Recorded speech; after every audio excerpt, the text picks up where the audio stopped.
So Rob, the start of the session, is this the time to go on the short line? 100%, Lee. 100%. What I see a lot of people doing is they look at this big expanse of water, or they might have an island in front of them and they think, that's where I'm going to catch. Yep. What I always like to do is just get a feel for the day though. Right. The chances are that you're going to catch some fish short early on in the session. Yeah, yeah. As you say, those fish are hungry fish. The fish that we're targeting short are hungry fish, they're feeding fish, they're there for a reason. So if I was to drop in short, the chances are I'm going to catch a couple of fish. Right. The chances are also I'm going to learn about the day. So if I go in short and I start getting little bites from roach and skimmers, I can alter my plan on all of my other lines as well. Yeah. Alter my plan to accommodate that. So this short line is where I start my session 90% of the time, just to get a feel for the day, but also I think there'll be a couple of carp waiting for us. So just to get a feel for what's going on during the day, I think it's a great place to start. At the time of day and when you're using the session must dictate what you're going to feed then. So let's imagine, so it's roughly midday, we're about to start our match or pleasure session, however we're going to start. So what we're going to do, big pot, tap in 3 pellets? The last thing I want to do is feed a mountain of bait. Right. What I'm trying to do, to start and this is what I'm always trying to do. We might feed heavy later. We might feed heavy later, but all I'm trying to do is create a tiny bit of competition with as minimal fish in the peg as possible. Okay. So I want 2-3 fish maximum in the swim. Okay. More fish you get in the swim, the more problems you're going to get with line bites, false bites. It's going to be a problem. So if I can create a situation where I've got a tiny amount of bait there, 2 or 3 fish, just enough fish there to create a bit of competition, so one of them goes, I'm having that, not you, mate. Yep. So they force themselves into making a mistake with the hook bait. That's the ideal scenario. So gotcha. To that end, what I'm going to do as well is not throw the bait. Because throwing, cupping, I want to talk about that a little bit later as well. Of course, yeah. Different ways of feeding. But what I'm going to do is just sneak some bait in. So you're not even going to make a noise. I'm trying to not make a noise, so I'm just going to sneak some bait in. This is like anti-attracting fish. Exactly. We're trying not to attract many fish. But you've got to remember, it's the start of the session. Of course it is. The last thing you want to do is mess it up. And then just take half hour or an hour trying to bring it back to get it into our terms. So all I'm going to do is put a little pole, mounted pot on the pole there.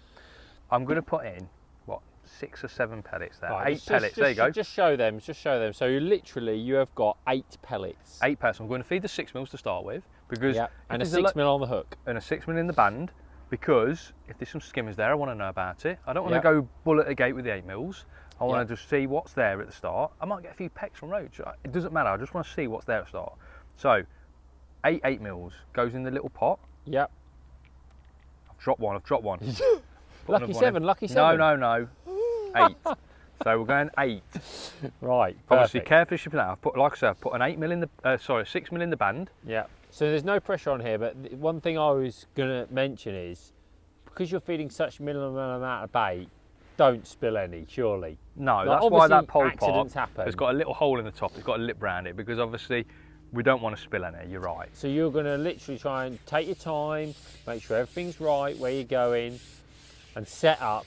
Now, what I'm doing is I'm not bothered about the rig. I'm not lifting the rig out. I'm not putting the rig in. I'm just going to turn the pot over. On your exact location. And I'm just going to gently rattle those pellets in, not from a height. No, hardly any noise at all. The reason I've done that first, I've got the bait in first, because that bait takes ages to sink to the bottom. Yeah. If my rig was in the water then, you've got to imagine the fish is coming to the loose feed. He's going to hit your line, you're going to get a line bite, foul up the fish, you've knackered the whole trap that you're trying to set. Right. So what I want to do is make sure that bait's on the bottom, which it is now. You just took your time there, didn't you? Yeah, I'm going to lower my rig in. Yeah. So obviously you probably speed it up by a few seconds, but I'm going to lower my rig in now. And what I'm going to do is I'm just going to hold my float.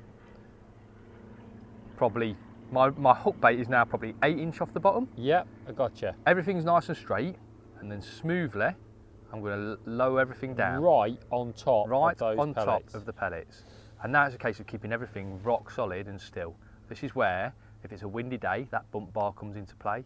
You just want to keep everything rock solid. Well, I noticed straight away, Rob, that there's a slight breeze now left to right. And I've got my pole tip to the left and I'm holding it. Yeah, you've made your float is still bang in line with your marker. Yeah. But immediately you've made the adjustment to bring your pole to the left to hold that still. I don't want that. I don't want that hook bait. Now, if you imagine that hook bait, it's right in the middle of that little pile of pellets I've just tapped in. It doesn't get a more perfect trap than what you've set. Absolutely Right. beautiful, isn't it? I'm not even kidding, right? I'm not even kidding. This is not a setup. This is literally. Look. We haven't fed a Bone dry single landing bait. No bait has gone into the water, right? Absolutely nothing whatsoever. That is literally. But you can see that those fish, those pellets. they want to be on that line. 8 pellets. Can you believe it on a lake this big? That's incredible, because 8 this. pellets. If you like this sort of thing, why not check out www.anglingacademy.co.uk. There's loads of information, really long videos. The detail is absolutely immense. So if you love this, if you love these little clips, check out those longer videos, because they could be just the thing to improve your fishing. It's a big lake, and I mean, everything about that was clean and really, really. I mean, he's going for it, isn't he? Yeah, he's trying his hardest, isn't he? Yeah, So he's can trying his